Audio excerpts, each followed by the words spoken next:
Ya, bismillah. Assalamualaikum warahmatullahi wabarakatuh.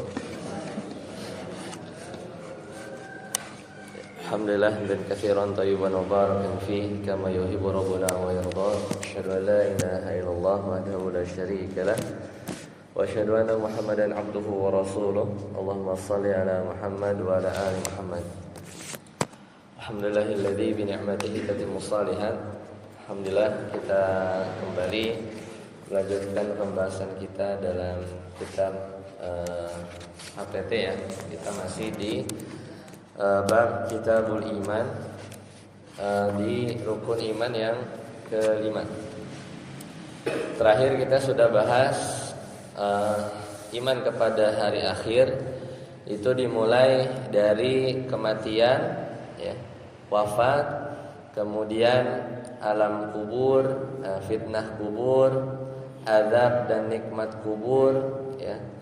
Kemudian baru nanti masuk tanda-tanda hari kiamat ya, tanda-tanda kecil hari kiamat, tanda-tanda besar hari kiamat, mulai dari Dajjal, turunnya Nabi Isa alaihissalam, adanya Ya'juj dan Ma'juj ya.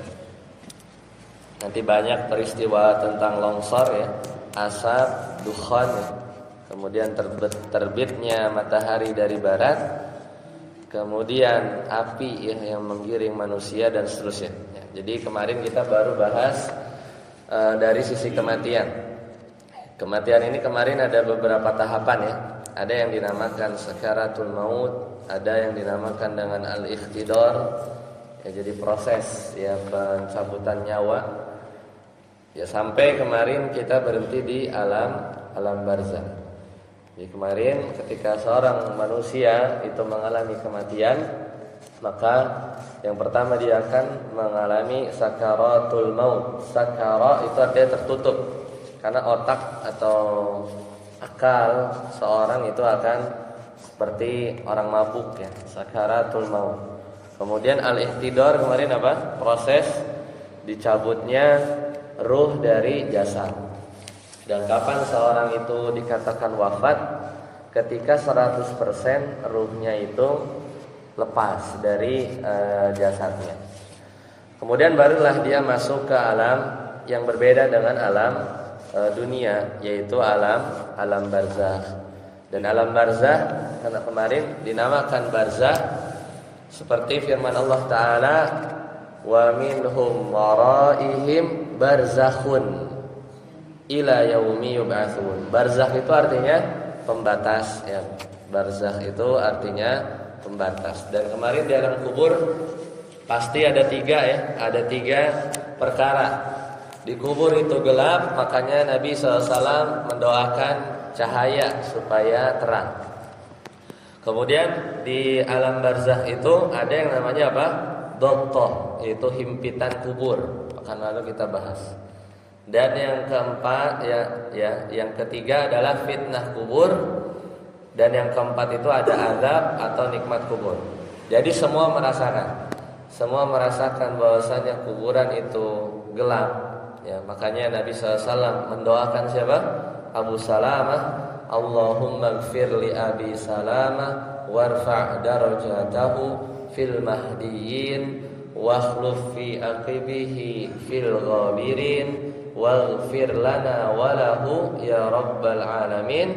Kemudian kata Nabi SAW, wafsah lahu fi qabrihi, yaitu lapangkanlah kuburannya, wa nawwir lahu fihi, dan berilah cahaya bagi kuburnya Abu Salamah. Kemudian ada doktoh ini, inna lil qabri doktotan, bahkan tidak ada yang selamat ya, tidak ada yang selamat. Namun bedanya orang kafir itu himpitan kuburnya itu siksaan bagi mereka ya, jadi tulang-tulang mereka itu remuk. Baru nanti ada fitnah kubur, yaitu pertanyaan man rabbuka, dari malaikat munkar nakir ya, munkar nakir. Dan kemarin kita sudah bahas juga bahwa ada beberapa orang yang ya dia bebas ya dari fitnah kubur. Ada tiga apa? Orang yang mati syahid, ya orang mati syahid. Kemudian orang yang meninggal murabid, orang yang meninggal dalam keadaan sebagai penjaga perbatasan, murabid. Dan terakhir adalah ma min muslimin yamutu yaumal jumu'ah aw lailatal jumu'ah. Siapa dari seorang muslim dia wafat yaumal jumu'ati aw lailatal jumu'ah, hari Jumat atau malam Jumat, illa waqahu Allahu fitnatal qabri, kecuali Allah akan menjaganya dari fitnah atau fitnah kubur. Ya baik. Sekarang kita masuk ke azab kubur. Kemarin juga sudah, sebenarnya ini sudah kita bahas juga. Kita murojaah sedikit. Jadi di kubur itu ada azab atau nikmat kubur. Ya, di mana alam barzakh ini berbeda dengan alam dunia. Ya, dan juga ada nikmat kubur. Dalilnya jelas dari Al-Qur'an ada, dari hadis juga ada. Ya, kemudian dari perkataan para sahabat, tentunya dari Nabi SAW juga, bahwasanya azab dan nikmat kubur itu ada. Sekarang kita sebelum masuk ke tanda-tanda kiamat, kita bahas sedikit tentang syubhat. Jadi ada sebagian orang ada sebagian kelompok yang dia menolak azab kubur. Ya. Jadi sebagian dari mungkin saudara-saudara kita dari kalangan Mu'tazilah, mereka menolak azab kubur. Kata mereka azab kubur tidak ada. Kata mereka azab kubur tidak ada. Maka ini tentunya kekeliruan. Di antara syubhat yang mereka lontarkan adalah bahwasanya kata mereka hadis-hadis tentang azab kubur itu hadisnya ahad. Hadis ahad itu hadis yang riwayatnya tidak sampai derajat mutawatir. Maka ini keliru. Kenapa? Karena justru malah hadis-hadis tentang azab kubur itu terlalu banyak dan bahkan para sahabat Nabi SAW itu meriwayatkan dari jalur yang banyak, Kemudian yaitu yang biasa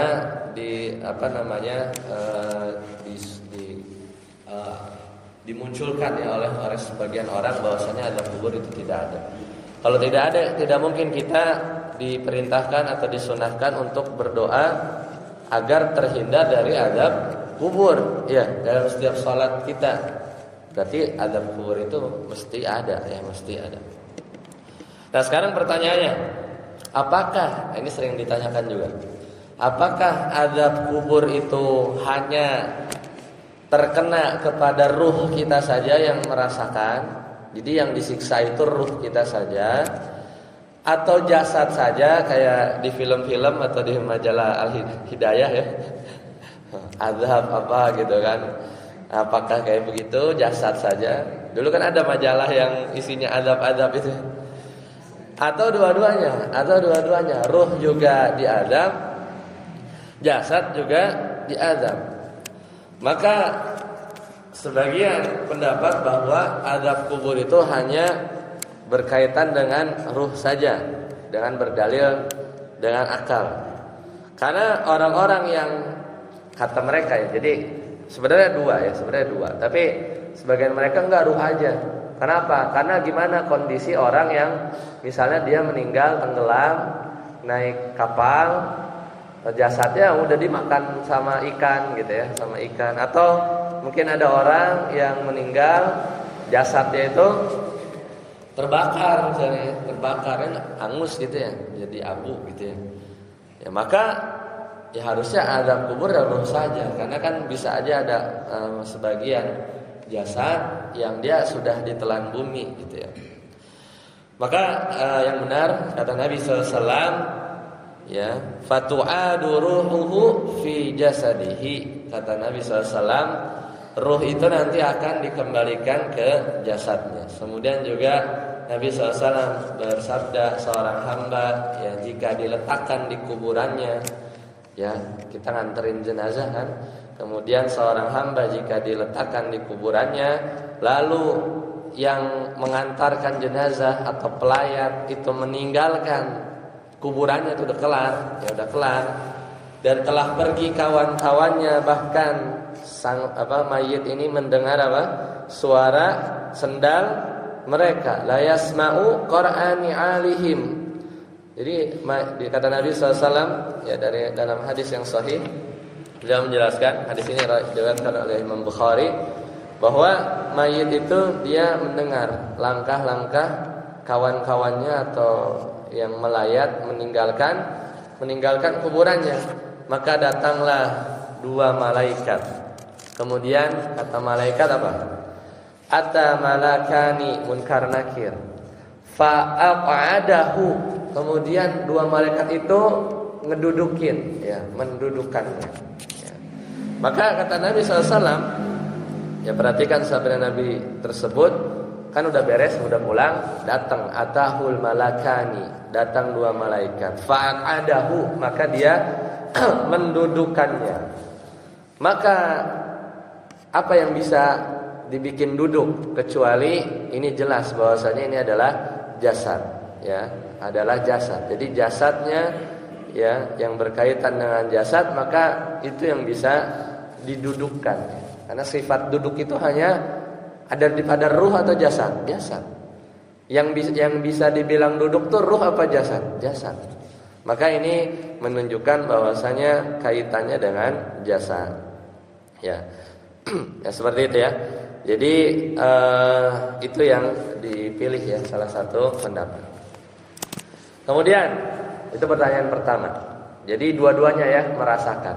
Bahkan ada yang Allah tampakkan, ya semisal mohon maaf, jasadnya jadi gosong gitu ya. Kadang kita temukan gitu ya, setelah diotopsi balik, loh masih utuh gitu ya. Ada yang begitu kan? Ada yang begitu. Jadi tapi nggak mesti, tapi tidak mesti. Namun kata Nabi SAW, yang merasakan azab dan juga nikmat kubur, kadang kita dengar berita, bahkan di sebagian kisah-kisah di Arab sana ya, ketika kuburan mereka kan cuman naruh batu aja kan sama gundukan pasir. Kadang kalau kena banjir itu tersingkap itu mayat-mayatnya dan masih utuh, masih senyum, padahal mungkin sudah meninggal ratusan tahun yang lalu ya, seolah gitu ya, tidak terjadi apa-apa atau baru meninggal kemarin malam ya, dan itu kita sering dapati. Nah sekarang pertanyaan kedua, apakah azab kubur itu terus menerus, apa sekali aja ya, atau kok terus menerus ya, sejak dia meninggal sampai nanti hari kiamat datang? Maka Allah Ta'ala berfirman, walaqad sabbahahum bukratan adzabun mustaqir. Di surat Al-Qamar. Walaqad sabbahahum bukratan adzabun mustaqir. Dan sungguhnya pada besok harinya mereka ditimpa azab yang kekal. Dan ini menunjukkan bahwa azab kubur itu atau nikmat kubur itu terus menerus. Bayangkan Fir'aun ya. Fir'aun dia sudah meninggal dari ratusan ribuan tahun yang lalu, maka sampai hari ini dan sampai nanti hari kiamat ya, Fir'aun itu bahkan dalam Al-Quran sih ya dijelaskan bahwa pagi dia diadab, sore diadab. Makanya kita diperintahkan untuk berzikir ya, pagi dan sore. Nah, bagaimana atau apa sebab-sebab seorang itu diazab dalam kuburnya? Maka di sini ada secara umum, azab kubur itu disebabkan karena dosa ya, itu aja. Azab kubur itu disebabkan karena dosa. Tapi ada dalil-dalil khusus, bahkan ada dosa-dosa khusus yang menyebabkan seorang itu bisa diazab di kuburan. Ya, bukan di kuburan, di alam kubur. Karena beda ya. Kuburan itu ya masih dunia ya, tapi alam kubur udah beda ya, udah beda. Di antaranya yang jelas, bahkan maksudnya ada dalil khusus ya. Ada dalil khusus yang menunjukkan bahwa perkara-perkara ini secara khusus mendapat azab terutama di akhirat, tapi sebelum di akhirat di alam kubur juga mendapatkan azab. Ya, di antara yang pertama misalnya memakan riba, ya, zina, ya, tidak mengamalkan Al-Qur'an, dusta yang tersebar luas, ya, ujub, sombong, ya. Ini beberapa dosa secara umum. Namun, ya, yang paling diwanti-wanti oleh Nabi SAW, aktsaru adzabil qabri fil baul. Kata Nabi SAW, kebanyakan siksa kubur itu diakibatkan gara-gara al-baul, yaitu apa? Bekas kencing, ya, bekas kencing yang tersisa tidak bersih, maka itu menjadi paling banyak, ya, seorang itu diazab dalam kubur. Makanya ketika kita buang air kecil, ya, kadang kita terburu-buru, ya, sisa air kencingnya itu kita tidak sadar, kemudian justru dari situlah, ya, tidak bersih ketika kita buang air kecil. Itu adalah faktor paling banyak, aktsaru adzabil qabri fil baul. Itu adalah kebanyakan siksa kubur itu gara-gara apa? Bekas kencing. Maka hadis ini adalah seseorang ketika dia buang air kecil, maka kemudian dia bukan maksudnya harus lama-lama, ya, dalam artian membersihkannya, tapi seorang itu tidak asal, gitu ya, tidak asal dalam membersihkan seadanya, tapi benar-benar dia perhatian terhadap bekas kencing dia. Kemudian yang kedua, dosa namimah, ya, ini secara khusus, yaitu mengadu domba antar sesama muslim. Ya, sesama muslim ini adalah perkara yang menyebabkan seorang itu diazab dalam kubur. Yaitu ketika Nabi SAW marra Nabi sallallahu alaihi wasallam bi qabrain, ya, bi qabraini, datang ke dua kuburan, faqala innahuma la yu'adzibani, dua-duanya lagi diazab, kata Nabi sallallahu alaihi wasallam. Wa ma yu'adzibani fi kabirin, dan dua-duanya, ya, mereka ini disiksa bukan karena perkara besar. Amma ahaduhuma, adapun kuburan orang pertama, fakana la yastatiru minal baul, yaitu dikarenakan dia diazab karena ceboknya enggak bersih, ya, ketika buang air kecil. Wa amal akhar, nah ini baru dosa besar, fakana yamsi bin namimah. Adapun kuburan kedua, kata Nabi SAW, ya, penghuninya sedang diazab, dan ini kabar gaib tapi disampaikan oleh Nabi SAW. Adapun kuburan kedua itu diazab dikarenakan dia suka keliling, ya. Dia sering menebarkan adu domba, ya. Betapa banyak sebagian orang sekarang mengadu domba itu dengan cara apa? Di media sosial, ya. Ya, orang bisa jadi ribut, ya, bahkan memicu pertengkaran bukan antar orang lagi, ya, tapi antar banyak orang. Nah, kalau itu perkara-perkara yang menimbulkan azab kubur, maka Nabi SAW juga mengajarkan sebab-sebab agar kita terhindar dari azab kubur. Tentunya yang pertama adalah berdoa. Kemudian yang kedua adalah memperbanyak kita membaca surat Al-Mulk, ya.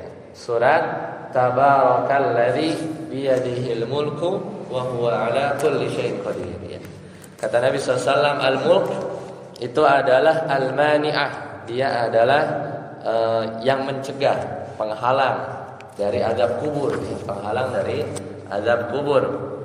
Dan itu diantara amalan-amalan yang menjaga kita dari azab kubur. Kemudian tadi juga, ya, ketika seorang mati syahid atau meninggal di malam atau hari Jumat, ini juga bisa menyelamatkan seorang dari fitnah kubur, ya. Ya, selesai tentang pembahasan tentang alam barzakh. Sekarang kita masuk ke pembahasan selanjutnya. Jadi setelah seorang itu wafat kemudian masuk ke alam barzakh, ini masuk mulai rangkaian keimanan, ya, kepada hari akhir. Keimanan kepada hari akhir itu mulai dari wafat sampai nanti ujungnya surga dan surga dan neraka. Maka sekarang kita bahas tentang hari kiamat. Hari kiamat ini ada beberapa tanda. Kita bagi dua. Yang pertama ada tanda-tanda kecil, ya. Ada tanda-tanda kecil, ada tanda-tanda besar. Bahkan para ulama kita itu membagi kiamat juga ada dua. Ada kiamat kecil dan juga ada kiamat besar. Adapun kiamat kecil yaitu ketika seorang wafat. Man mata faqad qamat qiyamatuhu. Siapa yang dia meninggal, maka sudah terjadi kiamat kecil buat dia. Ya, makanya sebenarnya kiamat itu wafat itu, mati, meninggal itu udah kiamat kecil bagi seseorang. Adapun yang kita mau bahas adalah kiamat kubro, yaitu kiamat hancurnya dunia ya dan seisinya. Maka kita mulai dari tanda-tanda besar ya, kiamat besar. Nah, tanda besar kiamat besar itu biasanya kita bagi dua. Ada yang menunjukkan kiamat itu sebentar lagi akan datang, dan biasanya ini banyak terjadi peristiwa-peristiwa yang di luar normal ya, di luar kebiasaan manusia. Di antara tanda yang besar itu Nabi SAW sebutkan ada 10. Mulai dari keluarnya Dajjal ya. Kemudian turunnya Nabi Isa, ini urutannya ya. Jadi Dajjal dulu. Ya, turunnya Nabi Isa, ya, kemudian munculnya Yajuj dan Majuj, ya, kemudian amblasnya bumi ya di sebelah timur. Ya, jadi amblas ya, benar-benar beberapa ada kecilnya, ada ya banyak, kayak di Singapura itu kan suka ada amblasnya, tapi ini lebih besar lagi ya. Jadi tiba-tiba jalanan tuh langsung bolong gitu ya. Sering kita lihat ya. Ya, jadi amblas, ya, kemudian amblasnya bumi sebelah barat. Jadi timur amblas, barat amblas ya. Kemudian amblasnya di Jazirah Arab, baru nanti terbitnya matahari dari barat. Kemudian ada dabbah. Ya, dabbah itu apa? Dabbah itu binatang besar, ya, binatang besar yang bisa ngomong. Kemudian ada dukhan, kemudian ada keluar api dari Yaman, ya, dari Yaman. Nah, itu diantara beberapa poin pentingnya ya, beberapa poin penting. Nah, kemudian ada yang menambahkan tentang Imam Mahdi ya, Imam Mahdi. Jadi Imam Mahdi ini erat kaitannya dengan munculnya atau tanda-tanda hari kiamat. Dan para ulama mengatakan bahwa ya Imam Mahdi kemungkinan ya ada dua ya, kata Nabi SAW, yuwati usmuhu ismi. Jadi Imam Mahdi itu namanya namaku, maksudnya Muhammad. Wasmu abihi ismu abi, dan nama ayahnya sama dengan ayahku. Jadi Imam Mahdi itu namanya Muhammad bin Abdullah. Ya, jadi namanya Muhammad bin Abdullah. Dan ini kita sering dijelaskan bahwasanya Imam Mahdi ini punya fisik yang dijelaskan oleh Nabi SAW. Pertama, ajlal jabha, yaitu dia punya dahi yang lebar, ya, punya dahi yang lebar.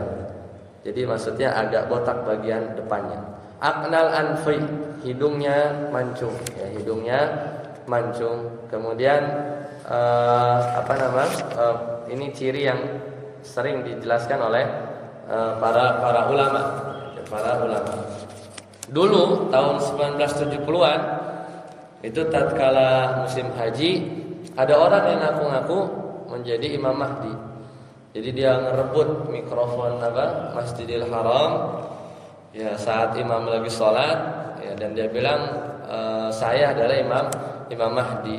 Ya, namun lagi-lagi itu tidak benar. Kemudian tahun lalu juga ada yang bilang bahwasanya ya Imam Mahdi sudah ada ya di Madinah. Namun itu juga tidak benar ya. Karena kalau tahun 2020 lalu ya, tahun 2020 lalu Imam Mahdi ada ya, kemudian umurnya 40 tahun ya, dan Kalau Imam Mahdi muncul kita harus membaiat. Maka orang-orang yang sebelumnya kalau benar ada di Madinah, padahal harusnya dia dikenal ya, bahkan 15 tahun yang lalu bagi orang-orang Madinah, tapi itu tidak pernah diketahui. Maka ini sesuatu yang juga tidak benar ya, tidak benar. Baik, sekarang kita rinci ya. Sekarang kita rinci mulai dari urutan pertama. Jadi tanda kiamat besar yang pertama adalah Dajjal. Asli katanya itu adalah Dajjalun. Dajjalun itu artinya kadzab, dusta ya. Dajjalun ya. Karena dia sering berdustanya kebangetan, sering banget bohong, makanya dinamakan Dajjal ya. Jadi jimnya panjang, artinya pendusta. Dia juga punya gelar sama seperti Nabi Isa ya, Al-Masih Ad-Dajjal. Kenapa Al-Masih? Karena apa yang dia pegang gitu ya, apa yang dia usap gitu ya, kadang ya itu jadi seolah mukjizat, makanya dikatakan Yamsih. Yang kedua Al-Masih ya buat Dajjal. Yang pertama itu karena matanya tadi ya, matanya itu sebelah kanan itu kulit saja, makanya dinamakan masah. Itu yang benar. Masah itu karena bagian mata sebelah kanan dari Dajjal itu kulit saja, jadi tidak ada bentuk mata sama sekali. Jadi dia secara fisik cacat. Kemudian pendapat yang kedua, kenapa dinamakan Al-Masah? Karena dia yamsahul ard, karena dia kerjaannya keliling dunia, ya dia pindah-pindah gitu. Makanya dinamakan Al-Masah, ya dinamakan Al-Masah. Dan Nabi SAW di zaman Nabi dulu ada seorang sahabat yang mulia namanya Abdullah bin Sayyad. Ya, beliau ada yang bilang sahabat, ada yang bilang dia orang Yahudi. Namun dia bilang bahwa Rasulullah SAW ditanya tentang Dajjal. Maka ketika masih zaman Nabi ya, ketika di zaman Nabi, maka kata orang tersebut, ya kalau kita bertemu Dajjal apa yang harus kita lakukan? Maka Nabi SAW memerintahkan untuk menjauh ya, lari ya sejauh mungkin. Dan tempat yang tidak dijamah oleh Dajjal itu adalah Mekah dan Madinah, ya Mekah dan Madinah. Kalau kita merujuk di hadisnya Tamim Ad-Dari dalam Sahih Muslim bahwa Dajjal itu bahkan sekarang udah ada, namun dia terbelenggu ya. Ini sebagaimana hadis dalam Sahih Muslim. Dan tempat yang pertama bahwa Dajjal muncul dari banyak hadis itu adalah di Khurasan ya, Khurasan ini di daerah Iran ya, Asbahan. Jadi muncul di situ dan diikuti oleh 70.000 orang Yahudi. Dan kita lihat di Iran sekarang banyak ya, tidak hanya di Israel, itu banyak komunitas tentang orang-orang Yahudi, seolah dia memang menanti kemunculan Dajjal ya, yang sesungguhnya. Nah, ketika Dajjal muncul, kata Nabi SAW, maka Dajjal ini akan berada di bumi nggak lama, ya tidak lama. Hanya berapa? Hanya 40 hari. Hanya 40 hari. Namun 40 hari ini rasanya lama banget ya. 1 hari itu rasa 1 tahun. Dan ini benar. Jadi matahari itu dibuat lambat ya, Padahal bagi Allah mudah aja kan, langsung diterbitin dari barat. Ya mungkin ini proses matahari itu yang tadinya selalu muncul dari timur kan, makin lama makin lambat, akhirnya balik arah kan. Ya. Dia muncul dari barat, itu pintu tobat udah ditutup. Tapi saat Dajjal muncul yang waktunya 40 hari, 1 hari itu lama seolah 1 tahun. Ya. Dan 1 hari tersebut sama kayak 360 hari Hijriah. Jadi kalau 30 hari itu rasanya kayak sepekan ya. Jadi lama sekali. Kemudian sisanya 37 harinya itu seperti hari-hari biasa, ya, hari-hari biasa. Jadi Nabi SAW bersabda, kata Nabi SAW, hadis riwayat Muslim, yaumun kasanah, ya. Jadi satu hari rasa satu bulan, satu tahun. Kasanah, yaumun kasanah, wa yaumun kasyahrin. Satu hari seperti satu bulan. Wa yaumun kajumu'ah, dan satu harinya bagaikan satu pekan. Wasairu ayyamihi ka ayyamihim, ya. Jadi kan harinya ada 40, ya. Ada 40. Jadi satu harinya seperti satu bulan.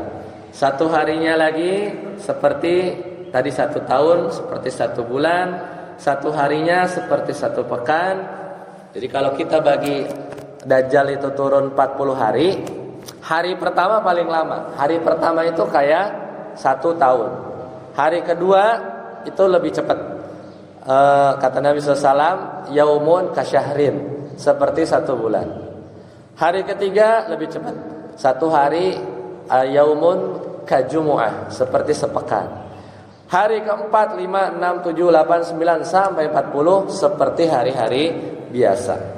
Maka kata sahabat Nabi SAW, ya Rasulullah, fadzalikal yaumul ladzi kasanah. Wahai Rasulullah, kalau satu hari itu seperti setahun, atakfina fihi salatu yaum. Lihat pertanyaan Nabi. Yang ditanyain urusan sholat, ya. Gimana sholat kalau satu hari sebenarnya satu tahun? Kata para sahabat, apakah sholat satu hari cukup? Apa kita harus sholat satu tahun? Gitu, ya. Lihat pertanyaan sahabat Nabi SAW. Maka kata Nabi SAW, la uqduru lahu qadrahu. Maka tidak. Maka kita kira-kirakan saja, ya. Perkirakan saja waktunya. Artinya kalau selama 24 jam kita ngerjain sholat berapa kali? 5 kali. Maka kata Nabi SAW, kalau hari itu datang, ya, yaitu ketika Dajjal itu datang, maka Dajjal itu di muka bumi seolah dia rasa 400 hari, kan 40 hari. 3 hari pertama kan sehari kayak setahun. Setahun itu berapa? 360, ya kan? Hari kedua rasa sebulan, 30 hari. 360 tambah 30, 390, ya kan?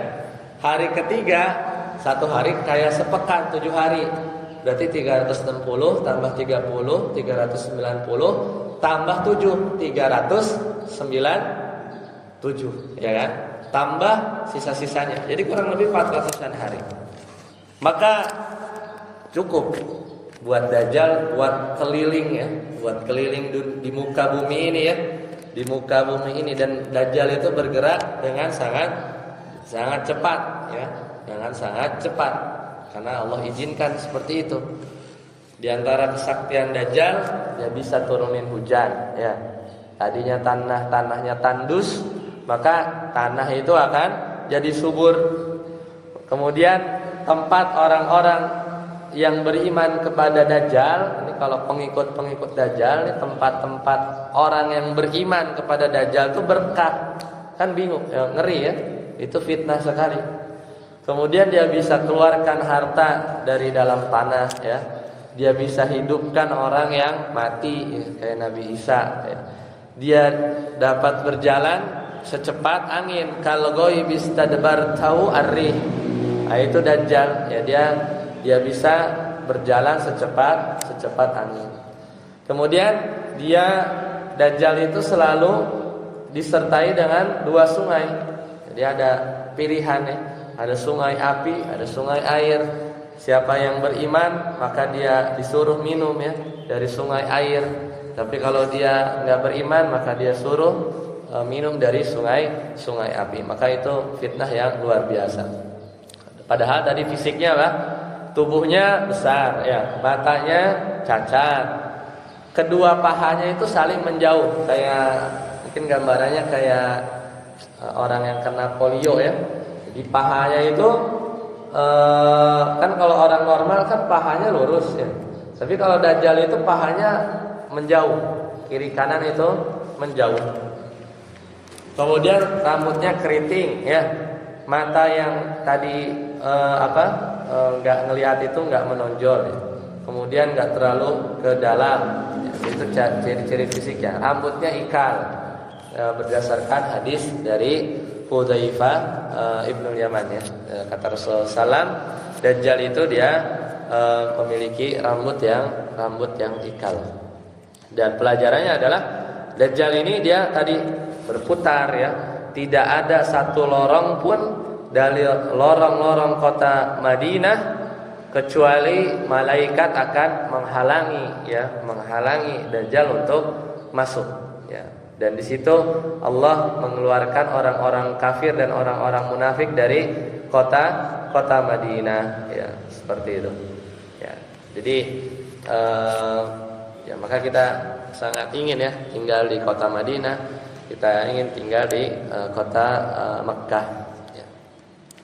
Baik, sampai sini dulu pembahasan di pagi hari ini. Insyaallah nanti kita lanjutkan ke tahap selanjutnya, yaitu adalah turunnya Nabi Isa alaihissalam ya.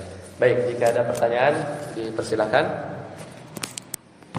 Jika tidak, kita cukupkan sampai sini. Subhanakallahumma bihamdika, asyhadu an la ilaha illa anta, astaghfiruka wa atubu ilaik. Wassalamualaikum warahmatullahi wabarakatuh.